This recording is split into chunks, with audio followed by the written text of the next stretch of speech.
पोह्यांपासून गुलाबजामुन बनवू शकतात का? तर हो. आणि तेही इतके मऊ आणि रसाळ की एकदा खाल्ले की पुन्हा पुन्हा बनवाल. सणासुदीचे दिवस आले की घरात काहीतरी गोड बनवण्याची लगबग सुरू होते. मग ही थोडीशी हटके पण तेवढीच चविष्ट अशी मिठाई बनवा. यासाठी मी इथं 1 वाटी पोहे घेतले आहेत. हे पातळ पोहे आहेत. तुमच्याकडे जे पोहे असतील ते तुम्ही घेऊ शकता. पोहे एका कपड्यावर टाकून पोहे रगडून पुसून घ्यायचे. म्हणजे पोह्यांमध्ये जे धुळीचे कण, काही कचरा असेल तो वेगळा होतो. कारण या रेसिपीसाठी आपण पोहे धुवून घेणार नाही.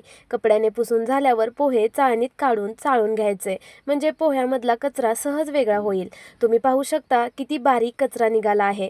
आता हे पोहे मिक्सर जारमध्ये काढून घ्यायचे व मिक्सरला फिरवून पावडर बनवून घ्यायचे.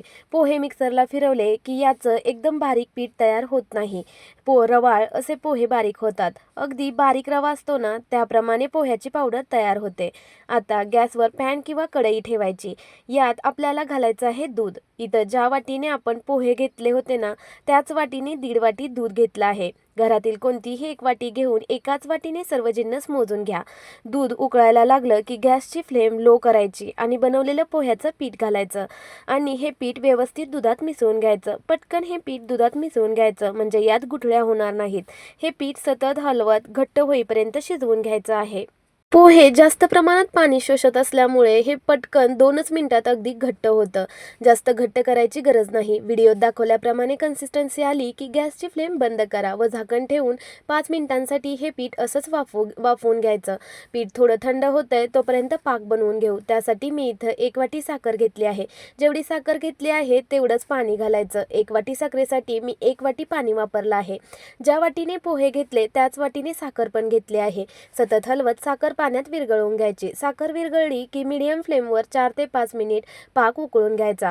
इथं आपल्याला तारेचा पाक नाही बनवायचा. हा पाक पातळ, थोडासा चिकट, अगदी तेलासारखा असतो. जास्त घट्ट पाक बनवायची गरज नाही.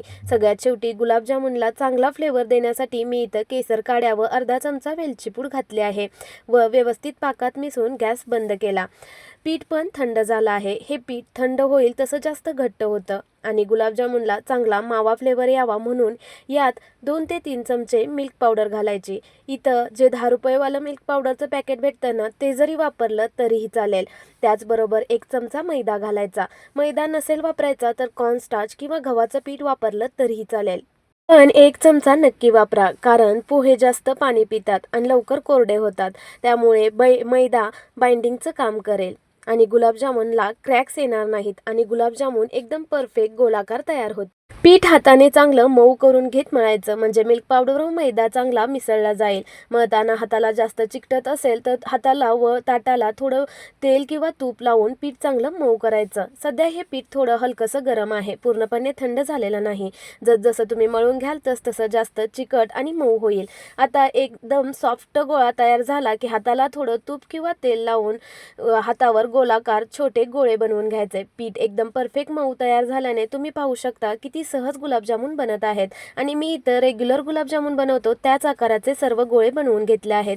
जास्त मोठे गोळे बनवू नका. गुलाबजामुन लहान साईजमध्ये असतील तर व्यवस्थित तळले जातात व पाक पण व्यवस्थित पितात.